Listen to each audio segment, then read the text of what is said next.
Welcome to SC Custom Designs, where we are using a very old tool. This saw here was basically decoration in my wood shop. You may have seen it in my YouTube channel videos. So I basically cleaned her up a little bit and took a lot of the rust off, got more to go. And I thought it would be really kind of nostalgic just to come out here and try to cut this log. And really it's going to be cleaned up so you can see all the various parts of the board. What woodworkers may not be thinking about when they go to the lumber store is to look at the orientation of the grain so they can figure out, is this orientation going to be good for my project?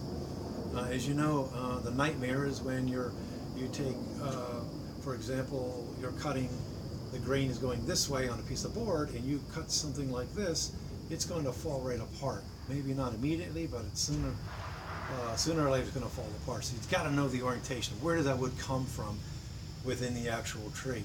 What I did is I pulled out my old Foley Balsall Institute book in the 90s.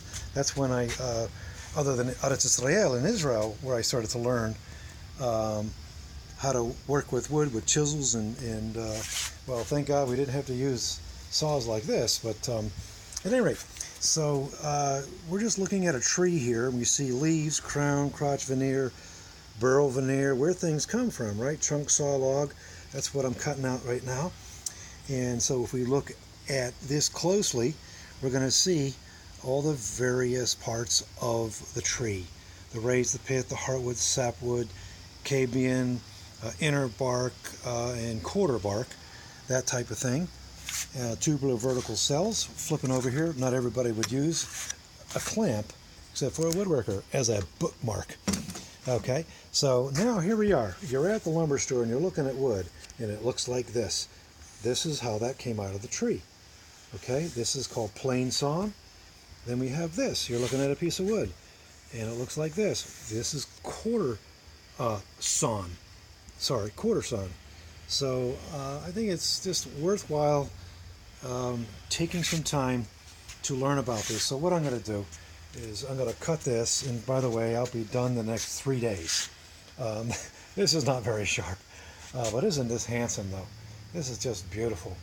I have no idea where I acquired this, nor that I think I would ever be using it. But this is one of two that I have here comes a motorcycle, in my wood shop. So that's what that is. So I have this rather crudely set up at the moment, just sitting on some Jorgensen vices, the log, and otherwise clamp on, clamp on, clamp to hold that piece. Just basically try to have this steady for me. So I just think it's real fun to do these things. Just, you know, can you imagine back in the day, and even some folks are still working with tools like this. All right, so I am from Amish country originally in Pittsburgh, Pennsylvania, and so I kind of grew up with that type of thing. So hey, thanks for coming to my shop, which is outside at this point, and we're just looking. I highly recommend. Yes, we have the internet. In the 90s, the internet was basically whiteboards, blackboards. You logged on and it was all text driven, no pictures really. And then AOL came along and blew everybody out of the water.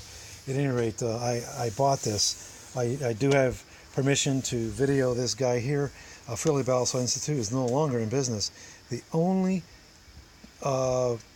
certainly not for woodworking or upholstery, I believe tool sharpening, and locksmithing may be the two that are left. At any rate, so this is now a little bit of a treasure for me. This was a course that I went through just because that's what I was doing back then.